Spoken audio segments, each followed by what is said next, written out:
Hi అండి, welcome back to my channel. ఈరోజు vlog వచ్చేసి ఏంటంటే బిగ్ బాస్ 8 రివ్యూస్ అనేది చేద్దాం అనుకుంటున్నాను మన ఛానల్లో.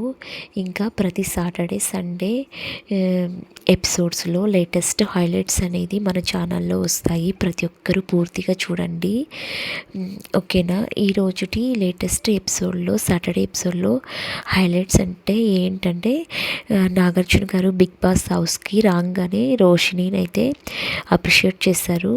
రోహిణి, నువ్వు చాలా బాగా గేమ్ ఆడావు అని చెప్పేసి అప్రిషియేట్ చేశారు. అలాగే రోహిణిని, విష్ణుని ఇద్దరిని కన్వెన్షన్ హాల్కి అయితే రమ్మని వాళ్ళిద్దరిని నిన్న జరిగిన ఆటో గేమ్ గొడవలో వాళ్ళిద్దరితో డిస్కస్ చేయడానికి పిలిపిస్తారు.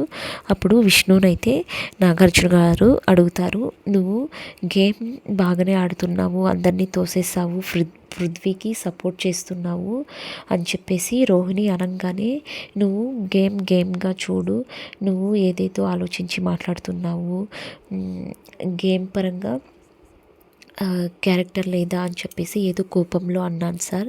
నేను అయితే క్యారెక్టర్ లేదా అని వేరే ఉద్దేశంతో అయితే అనలేదు, ఏదో కోపంతో ఆవేశంతో అన్నాను. ఆ వర్డ్ వాడడం తప్పు సార్ అని చెప్పేసి విష్ణు అయితే అంటుంది.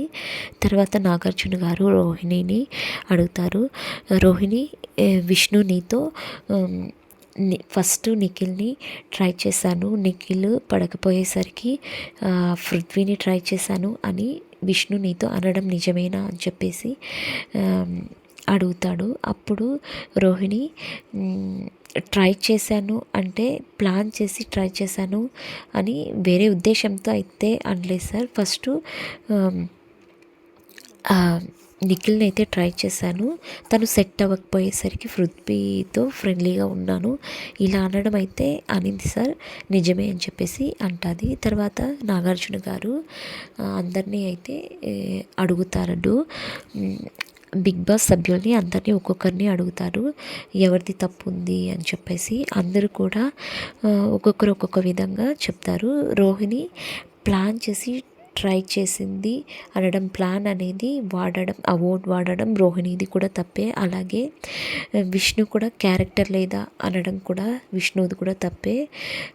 రోహిణి ప్లాన్ అనే వర్డ్ తప్పిసి తను తప్పుగా ఏం మాట్లాడలేదు, కానీ విష్ణు మాత్రం చాలా మాట్లాడింది అని చెప్పేసి ప్రేరణ కూడా అంటుంది.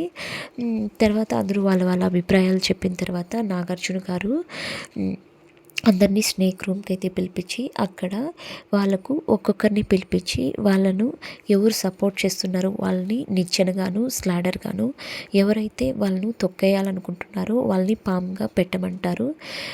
ఒక్కొక్కరిని వచ్చి సెలెక్ట్ చేసుకోమని పెట్టమంటారు. అప్పుడే తేజ, నువ్వు ప్రేరణ ఫస్ట్ యానివర్సరీకి కేక్ కట్ చేయించావు కదా, చాలా మంచి పని చేసావు అని చెప్పేసి నాగార్జున గారు అప్రిషియేట్ చేస్తారు. అలాగే ప్రేరణకు కూడా విషెస్ చెప్తారు, హ్యాపీ మ్యారేజ్ యానివర్సరీ అని చెప్పేసి. అండ్ అలాగే తేజ, నువ్వు యష్మి ముద్దు కోసం నువ్వు మళ్ళీ స్విమ్మింగ్ పూల్లో ఇంత కష్టపడ్డావా, ఒక్క ముద్దు కోసం నువ్వు ఇంత చేసావా అని చెప్పేసి అని నాగార్జున గారు